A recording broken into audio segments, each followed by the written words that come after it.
Well, good afternoon. We're continuing to monitor Tropical Storm Ian. That will become a hurricane very soon, certainly within the next 24 hours, and it will likely be a major hurricane very soon. It's currently about 660 miles south of Key West. It's also south of Cuba. It's important to point out to folks that the path of this is still uncertain. The impacts will be broad throughout the state of Florida. Don't get too wedded to those cones where they have the dot going in landfall. I think right now they're projecting on the National Hurricane Center to go enter Florida about Taylor County. And it's important to know what that means. That really is an estimate of a variety of different models. There are some models that want to tug this thing more deep into the Florida Panhandle. There are also some that want to bring it for landfall in the Tampa Bay region. So from the Tampa Bay area all the way up to Escambia County along Florida's Gulf Coast, you could potentially see it make landfall in any of those places as of right now. Now, as this goes, there'll be more clarity.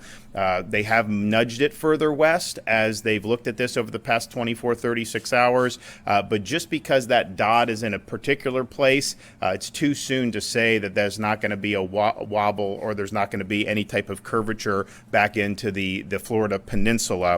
And basically you have one model is taking it there. It's the European model. The American model is taking it further west. And what the National Hurricane Center does is basically try to come in the middle of what the models are out there. So expect heavy rains, strong winds, flash flooding, storm surge, and even isolated tornadoes.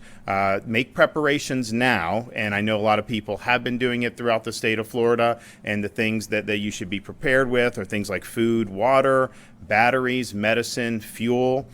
Anticipate, particularly the closer you are to where the eye of the storm makes landfall, anticipate power outages. That is something that will likely to happen with a hurricane of this magnitude.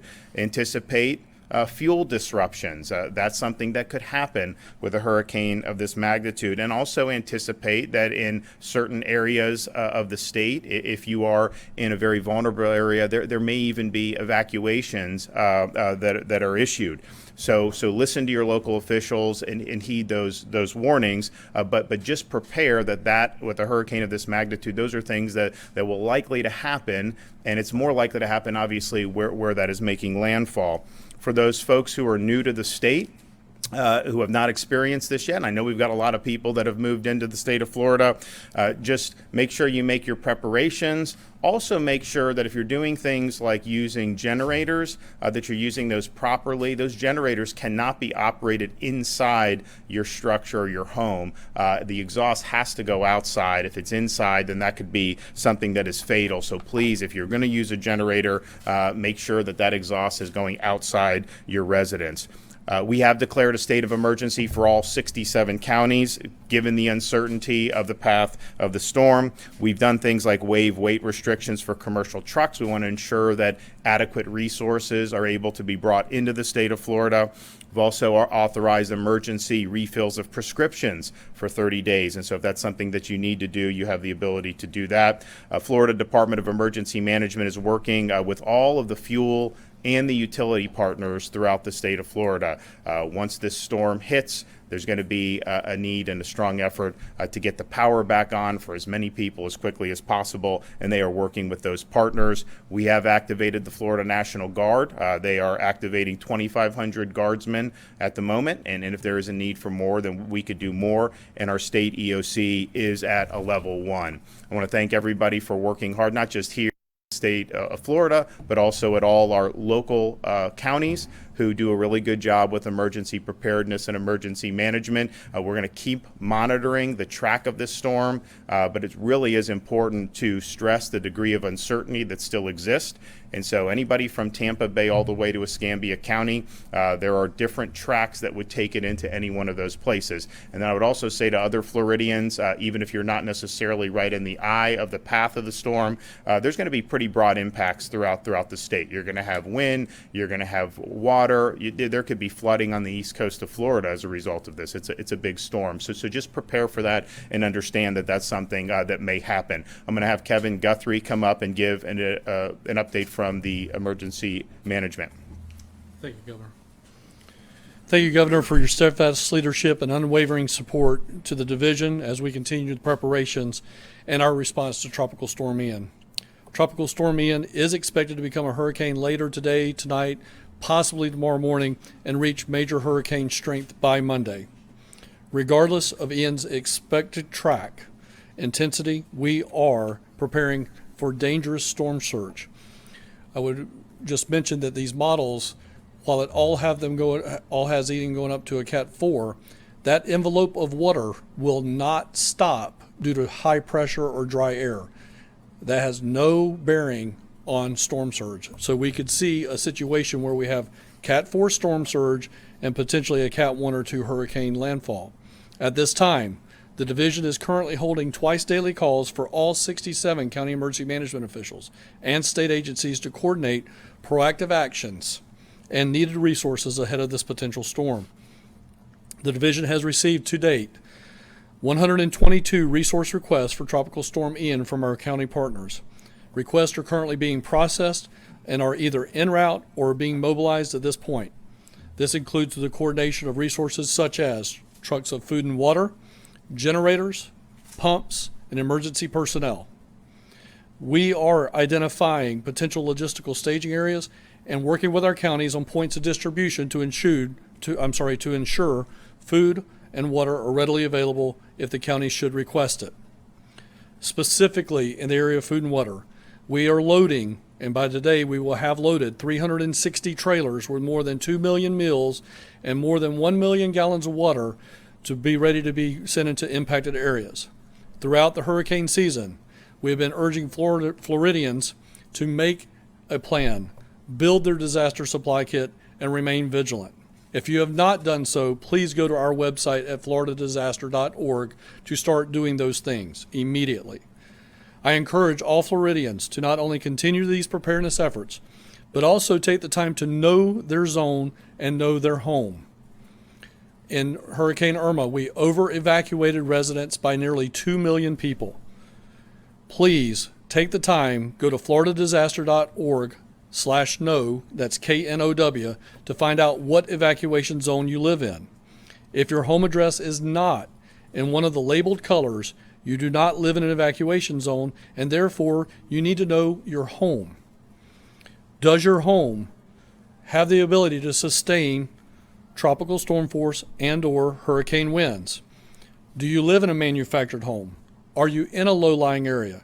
If you're in a manufactured home, low-lying area, or some other structure that cannot sustain winds, you will need to evacuate when your local emergency manager asks you to do so. However, if you are not in an evacuation zone and your home is able to withstand winds, you may choose to shelter in place. You need to be prepared for sheltering in place. You may lose power for multiple days. Make sure you have enough food and water that you can prepare while you're sheltering in place. Of course, for all this information and more information, you can please visit the division's floridadisaster.org webpage. Follow us on social media, on Facebook, and at FLCERT. Again, Governor, I want to thank you for your steadfast leadership in supporting the division. Thank you very much. Hey, anybody have any questions for any of these guys? We got Tom McCool from FEMA. Of course, you guys know Jim Eifert. Yeah, can we get a comment about the President's response so far to your request for assistance? We appreciate it. We're thankful. I spoke with the FEMA Administrator, Criswell, I believe on Friday, and they stand by ready to help. So we appreciate that quick action. A regional states aid agreement. Has that been invoked yet? Or? I believe the regional agreement you talk about is the Emergency Management Assistance Compact. That is activated right now. We are certainly resourcing some resources from around the country, although not through EMAC. We're doing it through the Federal's resource request form. Do you want to talk very briefly about the? I'll just go ahead and take it. We have already requested urban search and rescue teams to be on standby. I know FEMA is mobilizing those.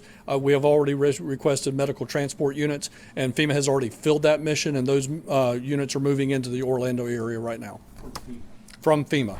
And if we do need regional assets from other states, those states stand by ready to assist. I've already received calls from every state in the Southeast region, and they are ready and ready to go and help us here in our time of need. Governor and/or Mr. Guthrie, have you talked to FEMA at all about the reimbursement rate, how much they're actually going to cover? I know with Michael, because it was in a poor part of the state, they did 100% coverage. So the default is the 75-25 to start, and then the request would have to be beyond that, and that's something that we would be prepared to make, of course, if we end up having a really, really significant impact. And that was instrumental in Michael because we got 100% reimbursement for 45 days, and then we got 90% for every day after that. And you had a Category 5 hurricane that leveled communities there. So you had places like Mexico Beach, their annual budget, I think, was $3 million, and their debris costs were $100 million or something. I mean, so obviously they needed that support. But so we will be requesting whatever we need to make sure Florida communities get through this. I would just stress again, though, these they're going to put out another advisory at 5 o'clock. They may move the track a little bit. You see that eye of the storm that they have. They'll put it on the news and everything, and consider that. But just understand that there are some models that are going to have it go right into the Florida Peninsula to kind of take a right turn, and there's others that have it go more northern track to hit the Florida Panhandle. And so there's uncertainty still there. The models are not in agreement. They have moved it west, I think, over the past 2 days, and so maybe that'll continue. But just don't think that if you're not in that eye, that somehow you don't have to make preparations, because the last thing we would want to see is it start to really bear east quickly, and then have folks who are not prepared. So it's better to be prepared and then not have to use those preparations than the opposite. It is also true in speaking with the meteorologists, because of the atmospheric conditions, the more north it goes into the Panhandle, it is expected to weaken by the time it would make landfall. It would no longer be a major hurricane. Now, it would still have significant impacts, because you're talking about a lot of rain, you're talking about surge, you're talking about flooding. But I know a lot of our friends, particularly in Bay County and beyond, they dealt with a tornado 4 years ago with Michael, and that just caused huge destruction from the wind. So we'd like it not to hit Florida at all, but if it did do that, it would likely be more of a water and flood and storm surge event rather than the type of buzzsaw that we saw with Michael 4 years ago, where any building that was not really, really sturdy was basically getting flattened in the line of that. I think it would end up making landfall in a little bit different type of storm. Okay, we may come back later today if there's anything to report, and then if not, we'll definitely be back tomorrow.